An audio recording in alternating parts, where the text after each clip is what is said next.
Olá pessoal, tudo bem? Eu me chamo Lucas Torres e hoje nós vamos dar início à nossa primeira aula de Lógica de Programação, oferecida pelo Programa de Educação Tutorial de Engenharia Elétrica da UFRN, através do projeto de apoio pedagógico. Nessa primeira aula você irá aprender sobre o que é Python 3, entradas e saídas de dados, tipos básicos de dados, operadores matemáticos e lógicos, conversão de dados. Dando uma breve introdução sobre programação a Python, temos que pensar na programação como se fosse uma comunicação entre pessoas e máquinas. Como provavelmente vocês já viram no ensino fundamental, na comunicação nós precisamos de uma linguagem comum entre o emissor da mensagem e o receptor da mensagem, e lá nós chamávamos de código. Aqui, essa linguagem comum será chamada de linguagem de programação, que no nosso caso nós iremos utilizar Python.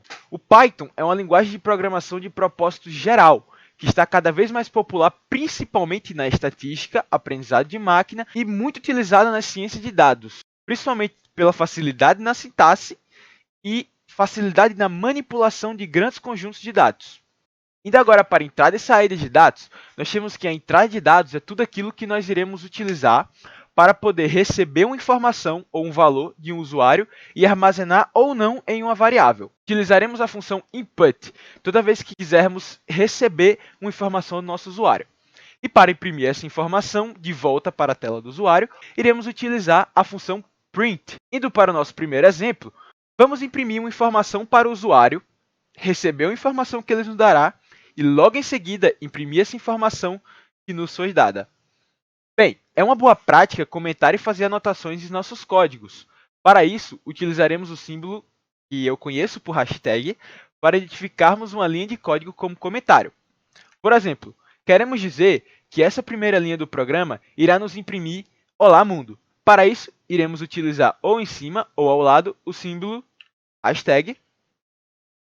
Essa linha irá imprimir Olá Mundo.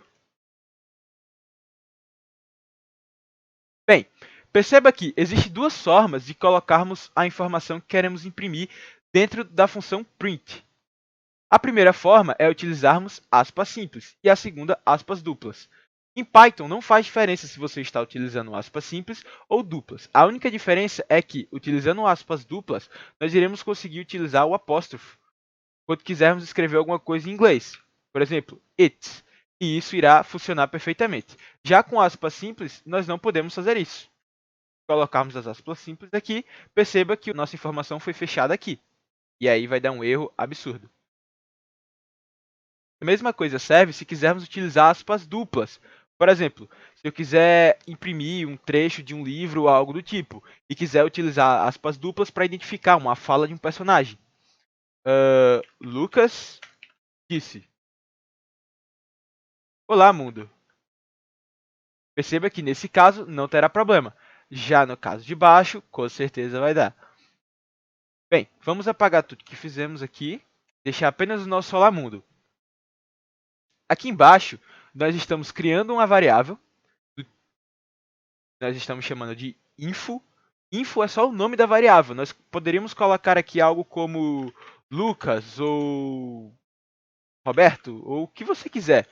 Vou continuar chamando de info só para dar a ideia de que estamos pegando uma informação do usuário.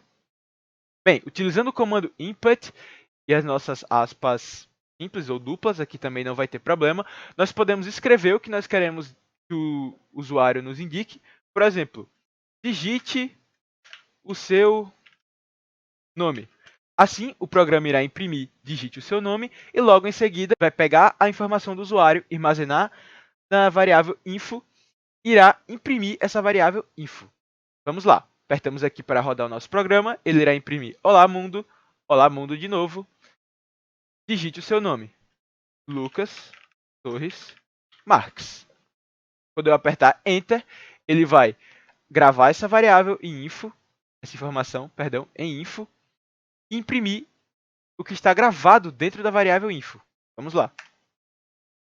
Aqui está, Lucas Torres Marques.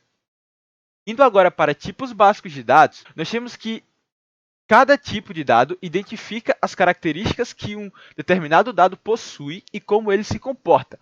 Os principais tipos são inteiros, denominados int, decimais e pontos flutuantes, denominados float, booleanos, denominados boolean ou bool, e sequências de caracteres, denominados strings. A declaração de variáveis em Python ocorre no ato de atribuição dos valores daquela variável.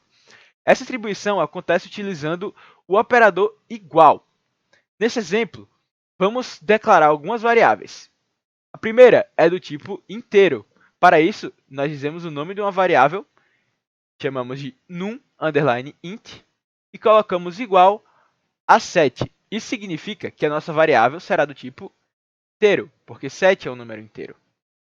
Para declarar uma variável do tipo decimal, basta dar um nome para essa variável primeiro e igualarmos ela a um número decimal, como nós queremos. Na declaração de variáveis booleanas, a mesma coisa, true e false. E para a declaração de variáveis do tipo string, utilizaremos aspas duplas ou aspas simples. Colocaremos no nosso texto. Bem, vale ressaltar que para o nome de variáveis, não é uma boa prática começarmos, por exemplo, como 7, porque perceba que isso vai dar um erro. Ele vai reconhecer o 7 como número e movimento como nome de uma variável. E o que nós queríamos é que a variável fosse chamada movimento 7, por exemplo. Também não podemos começar com um igual, por exemplo, igual movimento. Isso não ia dar certo. Toda e qualquer variável que nós quisermos criar, vamos manter o costume de criá-la com uma letra maiúscula ou uma letra minúscula. Ok? Então vamos lá. Colocamos para rodar o nosso programa, iremos imprimir todas as nossas variáveis. Nossa primeira variável é a 7, a segunda variável 9.87, a terceira variável true, depois false, depois parabéns pelos 12 anos, PET-EE. Para verificar o tipo de uma variável, basta utilizar o comando type. Nesse exemplo, vamos verificar essas variáveis que criamos aqui em cima. Uma coisa legal que tem no Colab é que você pode colocar o seu mouse em cima de cada variável e ele vai nos dar o tipo daquela variável e o que ela está armazenando. Então, aqui nós vamos imprimir o tipo da variável e não mais o valor que está armazenado naquela variável. Então, quando colocarmos aqui para rodar, ele vai imprimir que a primeira variável é do tipo inteiro, a segunda float, a terceira e a quarta booleanos e a última string. Nas operações básicas em Python, nós utilizaremos o mais, o menos, o asterisco como multiplicação e a barra como divisão. Nesses exemplos, vamos ver um pouquinho mais sobre isso. Bem, para realizar uma soma entre dois valores, por exemplo, 2 e 5, colocamos o comando print apenas para imprimir o resultado dessa soma. Colocaremos o número 2, o mais e o 5. O operador mais, obviamente, sempre entre os dois números, assim como na matemática. Para realizar a subtração entre dois valores utilizando variáveis, primeiro nós vamos atribuir o valor 3 para a variável x e atribuir o valor 8 para a variável y. Imprimindo o primeiro x menos y e depois y menos x. Realizando a multiplicação e divisão entre as variáveis. No caso da divisão, vamos dividir x por 3 e y por 3. E no caso da multiplicação, multiplicar x por y. E agora vamos compilar. Perceba que na primeira divisão, ao dividirmos x por 3, o resultado não é 1 inteiro, é 1,0. Isso acontece porque na divisão em Python, o resultado não importa se o que você está dividindo é inteiro por inteiro, booleano por booleano, ou se o resultado vai dar tipo inteiro matematicamente falando. Em Python, o resultado sempre será do tipo float. Portanto, 1,0, 1, alguma coisa. Se quisermos apenas a parte inteira, por exemplo, apenas o 1, ou na divisão de y por 3, ou seja, 8 por 3, vai dar 2, alguma coisa. Como queremos apenas a parte inteira, vamos utilizar barras duplas, ou duas barras, como queiram chamar. Perceba que o resultado é 2. 8 dividido por 3, claramente não é 2, mas a parte inteira do resultado é 2. E na multiplicação, 3 vezes 8 igual a 24. Além dessas operações, existe a operação de módulo, que calcula o resto de uma divisão entre dois números, e a de potenciação, dadas pelos símbolos porcentagem e asterisco, asterisco, respectivamente. Nesse exemplo, vamos realizar a potência entre dois números. 3 elevado a 2 é 9. Y, que é 8. E x, que é 3. 8 elevado a 3, 512. Realizando a operação de módulo. Bem, essa operação é um pouco complicada para entender. Normalmente, quando a gente está começando, a gente sempre tem alguns problemas com ela. Mas a ideia é pensar mais ou menos assim. X dividido por 3 vai dar x, como é 3. 3 dividido por 3 é 1. Então, você vai multiplicar 1 vezes 3. E vai subtrair 3 por 3. 3 menos 3 é 0. Resto, 0. Y, que é 8, dividido por 3. Bem, nós vamos ter aqui 8 dividido por 3 vai dar 2. 2 vezes 3, 6. 8 menos 6 vai dar 2. Então, o resto dessa divisão é 2. Perceba que esse 2 é diferente desse 2. Aqui estamos falando do resto da divisão. E aqui a parte inteira da divisão. Indo agora para operadores lógicos, duas ou mais variáveis podem ser comparadas através dos seguintes operadores: igualdade, duplo igual, diferente, exclamação igual, maior que, símbolo igual da matemática, menor que, igual da matemática, menor ou igual que, menor igual, maior ou igual a, maior igual. Após serem comparadas, o resultado sempre será um valor booleano. Vejamos o exemplo abaixo. Vamos comparar dois números, variáveis, e imprimir seus resultados. Vamos apagar isso aqui. Comparando dois números. 5 é igual a 2? Não, 5 não é igual a 2. Como estamos comparando, o resultado que será imprimido na tela vai ser falso. Vamos logo compilar. Falso. 5 é diferente de 2? Sim, 5 é diferente de 2. Logo, verdadeiro. 8 é maior que 7? Verdadeiro. 9 é menor que 0? Falso. 9 é maior ou igual a 7? Sim, 9 é maior que 7, logo o resultado vai ser verdadeiro. 6 é menor ou igual a 6? Sim, 6 é igual a 6. Logo, o resultado também será verdadeiro. Para comparar duas variáveis, vamos atribuir 3 à variável x e 8 à variável y. E vamos imprimir o resultado. X é maior que y? Não. X é 3 e y é 8. 3 não é maior que 8. Logo, o resultado será falso. Y é igual a x? Não. 3 não é igual a 8. Y, que é 8, é maior ou igual a x, que é 3? Sim, 8 é maior que 3. Logo, y é maior que x, então o resultado será verdadeiro. Podemos também atribuir o resultado de uma comparação a uma variável e logo em seguida imprimi-la, como é o caso de C. C está recebendo o resultado dessa comparação. X é maior ou igual a y? Falso. X é menor que y, porque 3 é menor que 8. Então, C vai armazenar o falso. Aqui está, booleano, e armazenando o falso.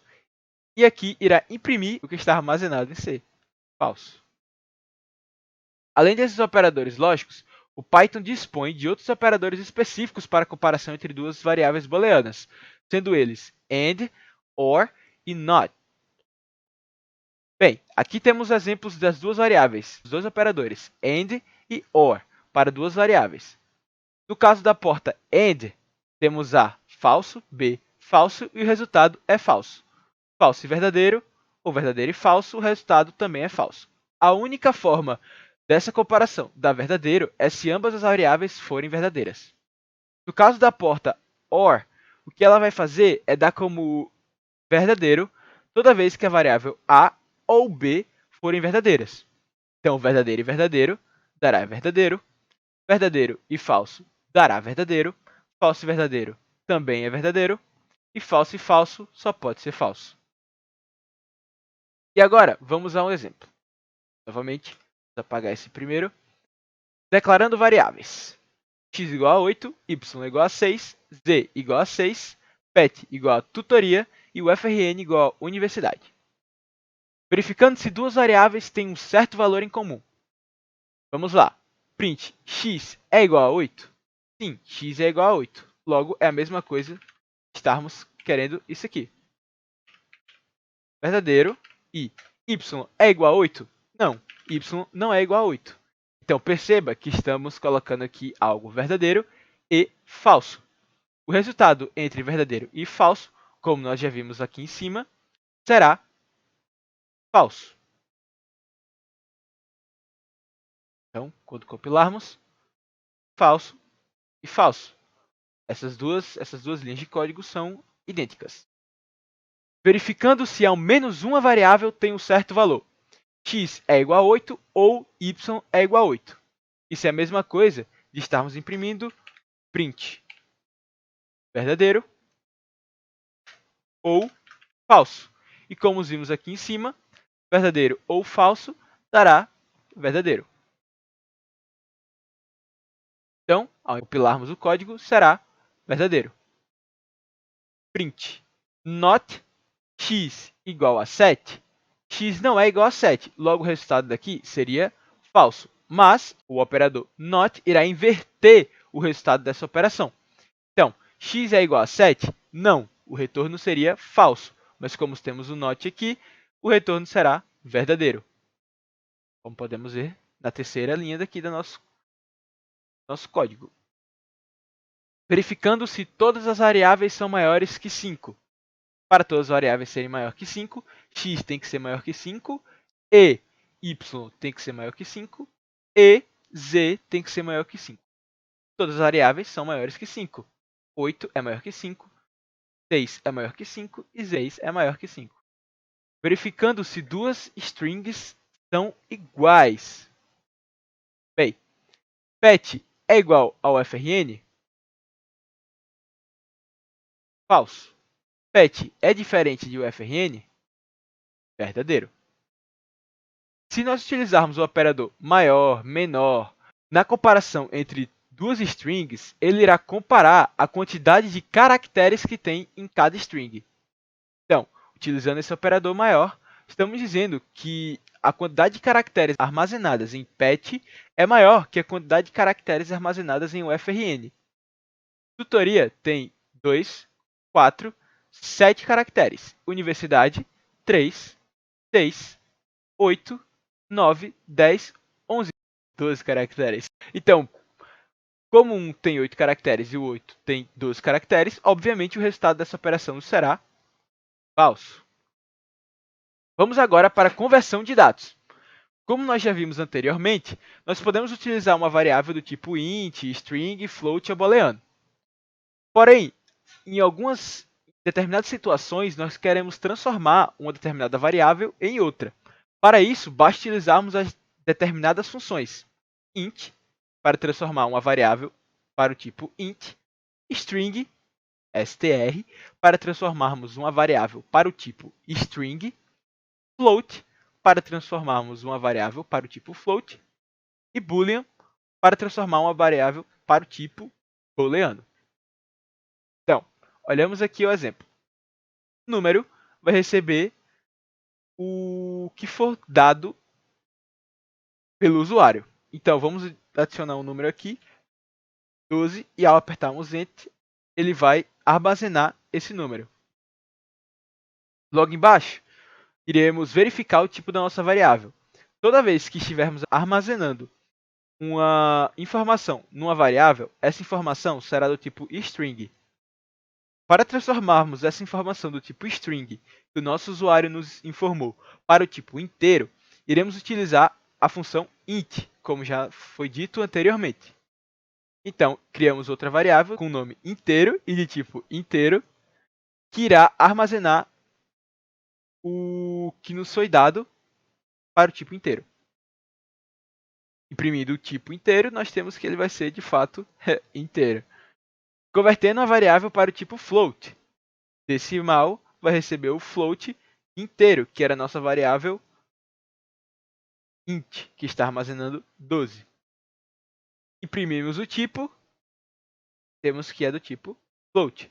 Perceba que tanto faz a gente transformar o que nos foi dado pelo nosso usuário, chamado de num, ou que a gente transformou para o tipo inteiro. Tanto faz.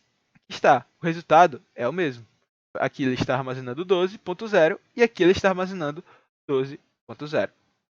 Tanto faz. A única diferença é que temos que tomar um pouco de cuidado, pois imagine que ao invés de 12, o nosso usuário tivesse digitado alguma coisa como Lucas. Perceba que dará um erro, porque não tem como transformarmos Lucas em um tipo inteiro, nem como um tipo float. Então, no momento que transformamos algo para inteiro ou float, o nosso compilador irá verificar se essa informação que o nosso usuário informou de fato é um número inteiro ou um número decimal. Na próxima aula, iremos ver um pouquinho sobre esse exercício de fixação. Então, espero você lá.